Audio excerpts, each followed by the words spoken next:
Alors, bonjour à tous. Je vais vous présenter dans cette vidéo le contenu de cette formation Kubernetes.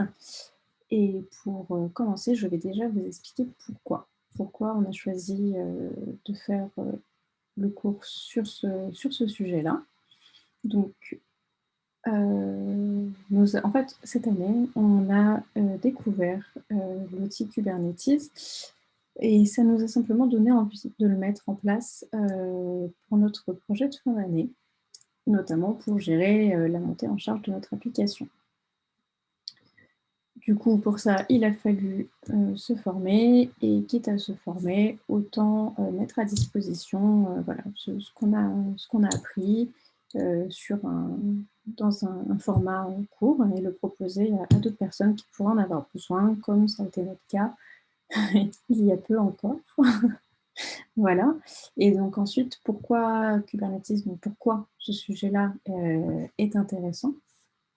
Simplement parce que c'est un outil qui est de plus en plus répandu et de plus en plus utilisé dans notre milieu et qui apporte beaucoup d'avantages que l'on va vous présenter tout au long du cours. Par contre, c'est un sujet qui est très, très vaste. Donc pour ce cours, on a décidé de se focaliser sur ce qu'on va appeler le minimum requis. Donc tout ce dont vous aurez besoin pour comprendre et pour commencer à utiliser Kubernetes. Voilà. Ensuite, je vais faire un bref rappel de l'équipe. Donc là, vous avez tous les intervenants de ce cours. Vous retrouverez principalement sur les vidéos Ilan, Charles et Julien, qui vous accompagneront tout au long du cours, notamment pour les vidéos du TP. Pour ceux qui ne l'ont pas encore vu, on a fait aussi une petite vidéo de présentation où on parle un peu plus de nous, de ce sur quoi on travaille en ce moment et d'où on est dans notre formation. Voilà, donc si ça vous intéresse, elle est disponible. Ensuite, on va parler du plus important, le vif du sujet, le contenu du cours. Donc le cours va se séparer en deux grosses parties, deux chapitres. Le premier chapitre, ça va être la présentation de Kubernetes. Voilà. Donc, qu'est-ce que Kubernetes? Ça va être surtout un peu d'histoire, pourquoi faire, et quels sont les avantages de cet outil. On parlera ensuite de l'architecture de Kubernetes et donc des principaux composants. Voilà.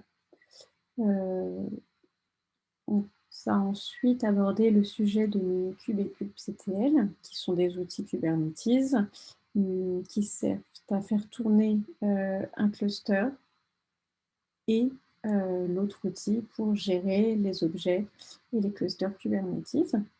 Pour finir ce chapitre, on abordera donc les fichiers de configuration et donc de configuration des composants. Voilà. Après cette grosse partie, on passera à la seconde, qui traitera plutôt des concepts avancés. Et donc là, on commencera par les namespaces. Les namespaces, c'est ce qui vous permettra d'organiser vos composants. Voilà, pour bien gérer toute votre application. Ensuite, on abordera le sujet des services. Les services, c'est ce qui va gérer la communication interne, donc entre vos pods, voilà, au sein d'un cluster. Viendra ensuite, parce que c'est quand même assez lié, Ingress, qui permettra, lui, de gérer les accès aux services depuis l'extérieur d'un cluster. Voilà. Ensuite, donc les volumes. Les volumes, c'est donc la persistance des données au sein de Kubernetes. Et pour finir, le stateful set. Donc c'est un composant Kubernetes qui est dédié aux applications stateful, donc c'est-à-dire des applications avec état. Voilà pour le contenu du cours, j'espère qu'il vous plaît. Ensuite, tout au long du cours, comme je vous en ai parlé au tout début, il y aura un TP. Donc un TP simplement pour mettre en application ce qu'on verra tout au long de chaque partie du cours.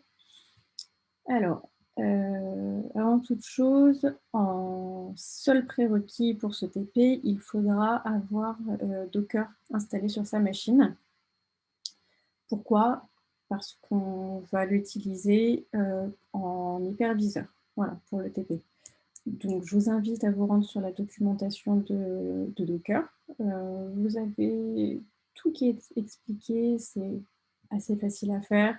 Il y a toutes les explications pour chaque OS, donc voilà, pour tout le monde, il y a ce qu'il faut, la documentation est bien faite. Je vous invite à regarder ça au préalable et ensuite de vous lancer sur le cours. Donc les TP, comme je l'ai dit, se font tout au long du cours. Voilà, c'est découpé en plusieurs séquences, par rapport aux différents sujets et ça vous permettra simplement de pratiquer, de mettre en application tout ce qu'on aura vu. Et le TP consistera donc à configurer et à déployer 2 applications, donc une application web et sa base de données. On a choisi pour ça donc MongoDB et MongoExpress. Voilà pour le TP. Ensuite, pour la validation des acquis, on est parti sur, un format de QCM, voilà, assez simple et assez pratique. Il y aura un premier QCM, donc de mi-parcours, qui traitera sur, en gros, le premier chapitre, voilà. Et le second QCM, lui, traitera sur l'ensemble du cours. Donc ça sera un QCM un peu plus gros, un peu plus long, mais qui retracera vraiment tous les sujets qu'on aura abordés, pardon, tout au long du cours. Ensuite, en bonus, on a prévu une vidéo, de retour d'expérience d'un collègue ami qui s'appelle, Mathieu Serra et qui travaille au département, donc R&D, recherche et développement, à la Société Générale et qui nous parlera en fait de son expérience car lui, utilise Kubernetes au quotidien. Voilà, au travail, c'est un outil, qui du coup qu'il connaît très, très bien et il pourra donc nous parler, de Kubernetes dans un cas plus concret, dans un cas plus, vraiment, une application au monde professionnel. Comment il l'utilise, pourquoi et voilà et surtout son retour à lui de comment il utilise, cet outil, comment il le ressent. Voilà, j'espère que ça vous plaira, c'est très intéressant, ça permet de sortir un petit peu de la théorie et de voir comment on peut l'appliquer, dans le monde, professionnel. J'ai trouvé ça intéressant, c'est un petit plus et voilà. Donc je vous souhaite à tous un très bon cours et puis bon courage à tous.